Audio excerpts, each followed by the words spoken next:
नाम था पांचाली।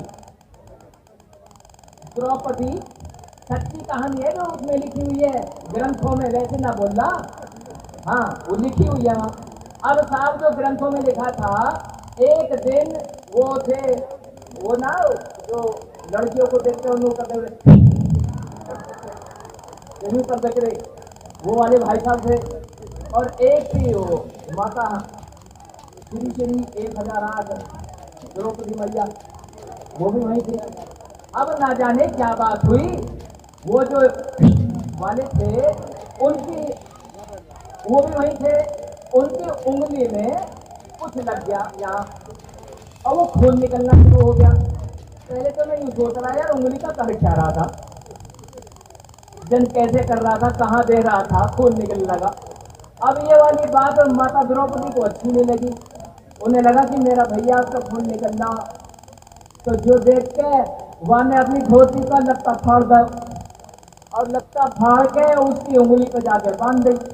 अब जब उंगली पे बंध गई तो तुरंत ये हो गया कि भाई आज बंदगी पहुंची।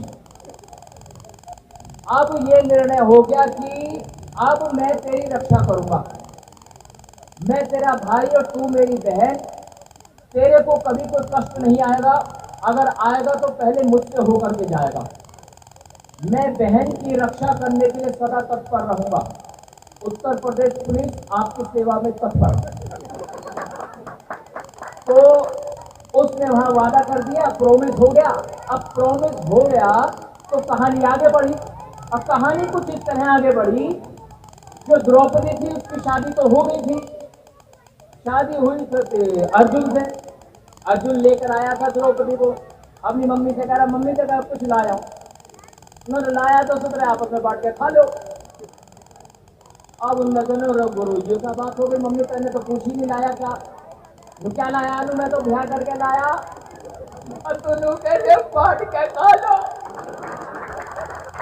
ऐसे कैसे कह रहे ने। अब जाओ कह दी तो कह दी, अब भैया ये शब्द कह दिए तो पांचों की घरवाली हो गई, इसलिए कहा गया उसे पांचाली।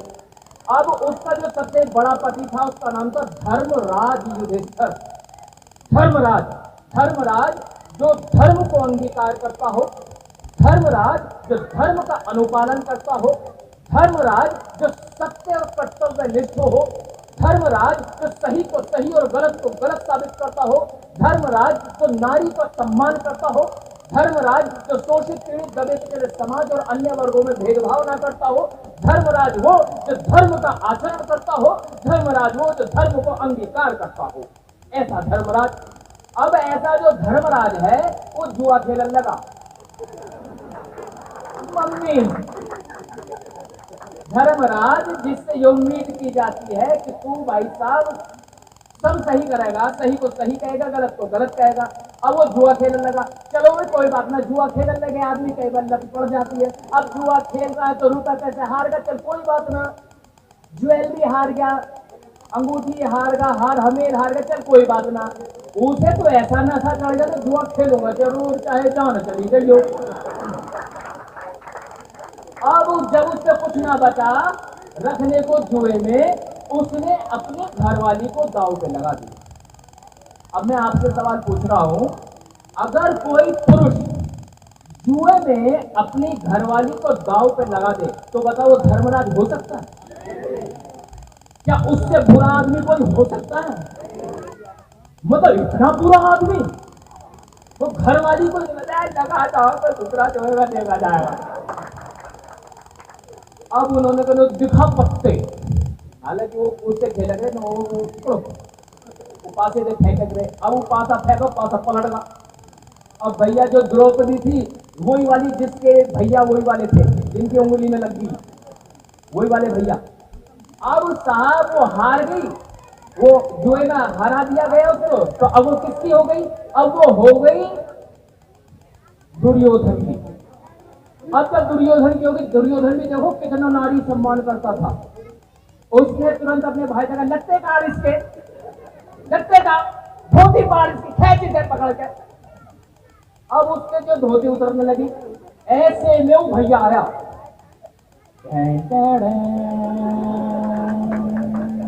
यूं आए एकदम अब यहाँ पे जो हाथ था, इस हाथ में लगी टेक्सटाइल की फैक्ट्री, यहाँ से रेडीमेड धोती बन के निकल रही और धोती बन के सीधी लिपट रही थी द्रौपदी से और दुशासन उतार रहा हूं चढ़ा रहा।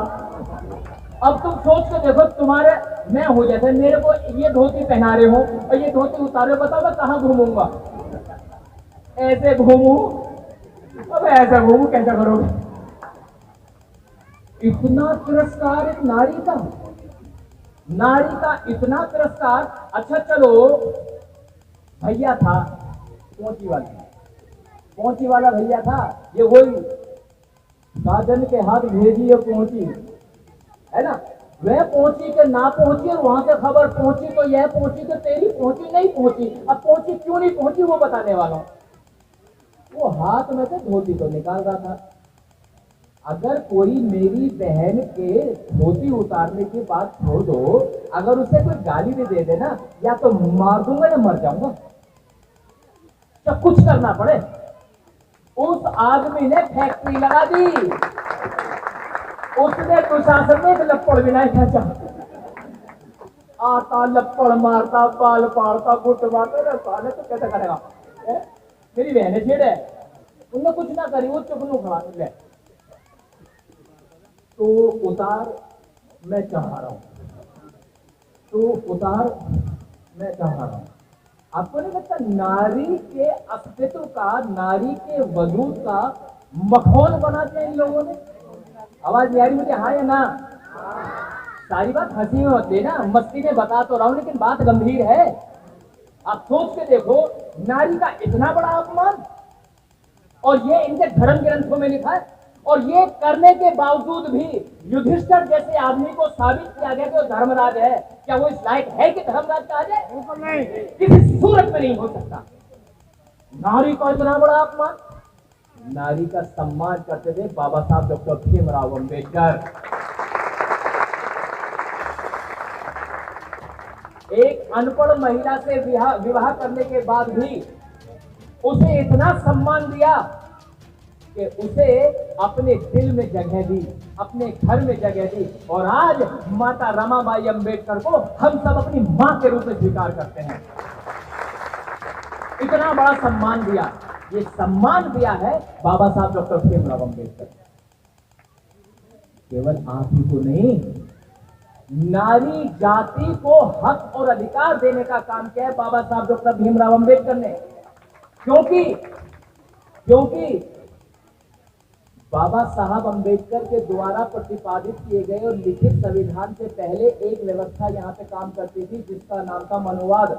मनुवाद व्यवस्था स्थापित होती थी मनुस्मृति के माध्यम से, और वो मनुस्मृति आज भी कहीं ना कहीं जिंदा है।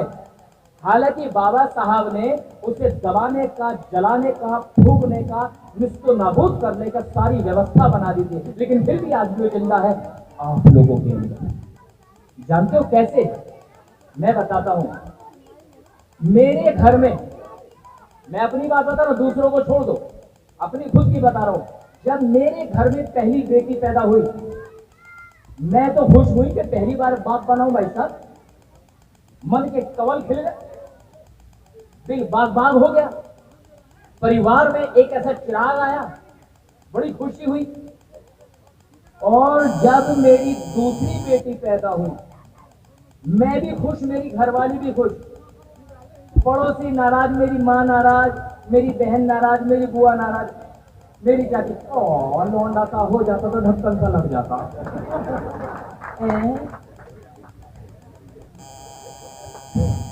समझ रहे भाई? एक बात बताओ, बेटी मेरी, पढ़ाऊंगा लिखाऊंगा मैं, शादी ब्याह करूंगा मैं, जिम्मेदारी उठाऊंगा मैं, ढक्कन ये लगवा रहे हैं।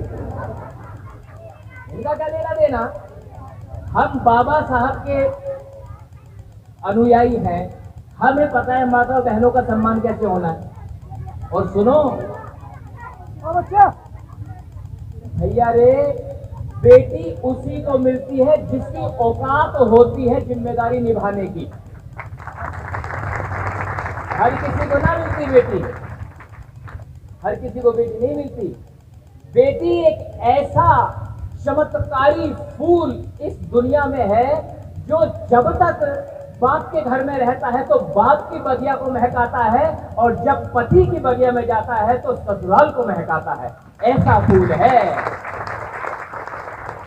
लेकिन आज भी देखो, ये जितनी बैठी है ना मेरी माता बहन, ये मेरी बात पे हंस रही है, ताली भी बजा रही है। घर पे अगर इनकी बेटी हो, इनके घर में तो निकलने होना सा होगा। मैं बस सच बता रहा हूं। मैं ये सारे जय भीम वाले यहीं पे, ये घर जाके कुछ और हो जाएंगे। मैं सब जानू मैं। तो बेटी होनी चाहिए, ये अभी मान रहे हैं, ये घर जाके ना मानते। भाई साहब, चोरी चुपके यहाँ पे टेस्टिंग कराते हैं जाके कि पेट में क्या है। यहाँ की टेस्टिंग कराते हैं कि पेट में क्या है। पेट में पता चल गया ना बेटी है, तो पेट में ही मार देते कमीने। अगर ऐसा कर रहे हैं ये सारे मनोवादी हैं जो ये काम कर रहे हैं, तो कहां का सम्मान करा नारी का?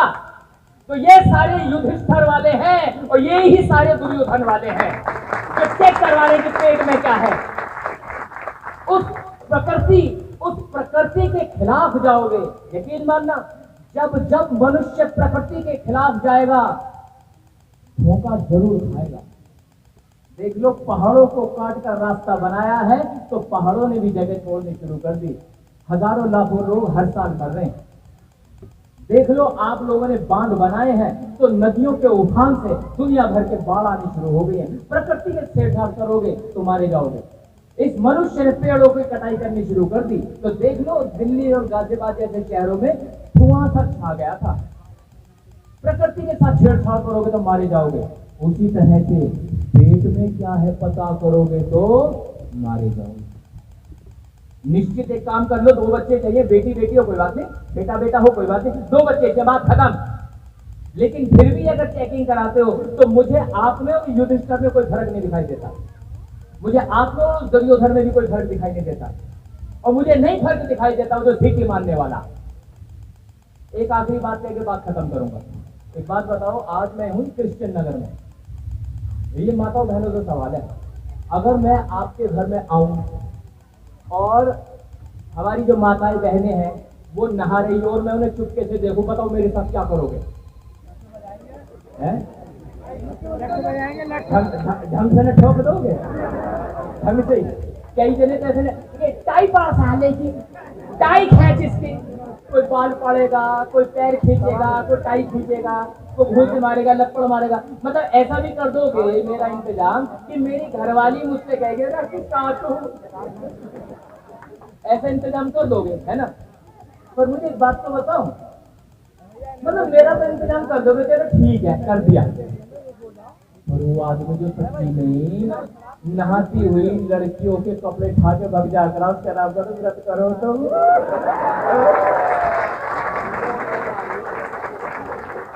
बर्फी भी रात को 12 बजे कटेगी, बिना बर्फी कटे और बिना चांद देखे तो सुकून ही ना आवेगा। मतलब देखो कितना दुर्व्यवहार है आपका। मेरा तो तुम मुंह फोड़ दोगे, मुझे तो कर दोगे सही, और उसका क्या वो जो लत्ते खा के भग जाता नहाती हुई लड़कियों को देखता था। सोचते देखो, ये सोचने वाला विषय है।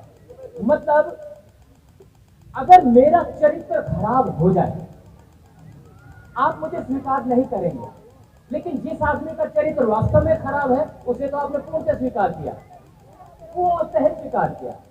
आप देखिए ना, मेरी जो पत्नी है उनका नाम है सरिता बौद्ध है। मैंने उनसे शादी की, मैंने परिवार बनाया, मैं अपनी पत्नी को भी प्यार करता हूं, अपनी दोनों बेटियों को प्यार करता हूं, मैं अपने परिवार को प्यार करता हूं। अगर आपको मेरा फोटो मेरी घरवाली के साथ मिले तो कोई आपत्ति है कोई आपत्ति? और ये है बढ़िया है भाई, दोनों पति पत्नी साथ फोटो खिंचवा रहे। और अगर मेरा फोटो मेरी घरवाली की बजाय किसी और के साथ मिले और बार बार मिले, हर बार मिले और लगातार मिले, तो फिर मेरे चरित्र के बारे में क्या कहोगे? और जिस आदमी की बात चल रही है ना, उसका ब्याह हुआ था रुक्मणी से, और फोटो किसके साथ है? भाई मम्मी। आप समझ रहे हो, आशिकों का खुदा, तो बालक बिगड़ेंगे ना। जिस समाज का देवता करता हो उस समाज क्या करेगा, यही करेगा और क्या करेगा, यही करेगा। बाबा साहब ने करा है युवा नीति, कभी ज्योतिबा फूले ने करी है नीति ऐसी, कभी काशीराम साहब ने करी। ये है हमारे बाप दादे। दूसरे के बाप को बाप मान रहे हो, खा में खा जो लुच्चा, खा में खाई, लेना एक न देना दो। और वो तो यूं करा गुरु, लेना एक न देना दो और प्यार मोहब्बत हो दो। दुनिया जलती है जलने देर, प्रेम का रिक्शा चलने देर। तो मजे ले रहा, तो मजे ले रहा। असल में है क्या, बात तो बहुत सारी है। माइक हाथ में आ जाए तो मन ऐसा करा कि कलेजा भी खोल के बता दूं, सब कुछ कह दूं, यही कह दूं और अभी कह दूं, पर समय की भी पाबंदी होती है और मंच तो और भी लगता है। मैं सबसे पहले साधुवाद देना चाहूंगा भाई कमल सिंह जी का, जिन्होंने इतनी बड़ी व्यवस्था करी। मैं आपसे निवेदन करूंगा कि जो मंच की व्यवस्था करने वाले जो सारे साथी है टीम के, ओ भाई कमल सिंह जी, मैं नहीं जानता हूं सबको, लेकिन पूरी टीम जो है जिन्होंने काम किया है, उन सब के लिए जोरदार ताली बजाओ भाई।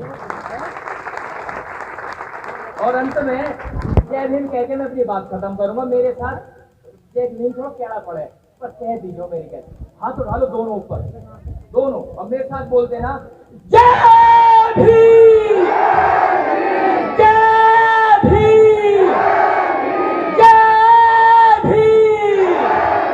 बहुत बहुत साधुवाद। इन्हीं शब्दों के साथ मैं सतीश बोध अपनी बात को यहीं समाप्त करता हूँ। आप सभी का मुझे सुनने के लिए बहुत बहुत साधुवाद। जिंदगी ने दोबारा मौका दिया तो फिर से आऊंगा, तब तक के लिए नमो बुद्धाय।